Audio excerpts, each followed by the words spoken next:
Hey, my name is Fitz, and I'm in South Korea right now, but I was born in Toronto and raised in Kitchener. And I'm going to tell you my young carer story. I didn't always think I was a young carer. I didn't even know what a young carer was for most of my life. My parents came to Canada in the late 80s, and they were fleeing the war in Ethiopia and Eritrea. My early childhood was really normal. I listened to my parents and did my chores, and I definitely whined about them too. It wasn't until I was 9 or 10 when I realized that some of what I was doing was not what my friends were doing. Because English was not my parents' first language, I became my parents' go to for everything. I translated every important phone call, every letter. When we went to the doctor's office, I was the one who spoke to the doctors on my parents' behalf. I helped my brothers with their schoolwork, and I even helped my parents get their high school education. In grade 6, when everyone was reading Holes, I was also reading Othello to help my dad with the assignments in his night class. So there was definitely a role reversal that happened that left me confused but also empowered.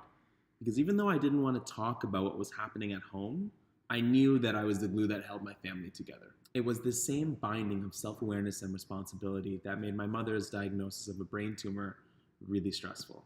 I was in second year university when my mom got the diagnosis, and at a time when I was learning more about myself and my place in the world, suddenly I had to be there for my mom. I eventually dropped out of school, and when my caregiving responsibilities and coping efforts became a lot more visible, a friend who was paying close enough attention to realize something was up reached out. I told her everything about my family and what I do, and then she told me that I might be a young carer. After a lot of persistent emails and promises of free food, she convinced me to check out the Young Carers Project, a research initiative from the University of Waterloo that focused on the experiences of young carers and on mobilizing supports for them in the Waterloo region. I returned to university and I completed an honors thesis on young carers in post-secondary contexts. I eventually graduated, and now I'm applying to grad schools with hopes to pursue a career in research. Not unsurprisingly, one of my big research interests is on the nature of informal caregiving, with a focus on young carers.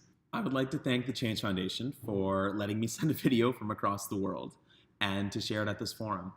Having everyone in this room dedicated to young carers and their needs is really, really exciting, and I know big things will come of it.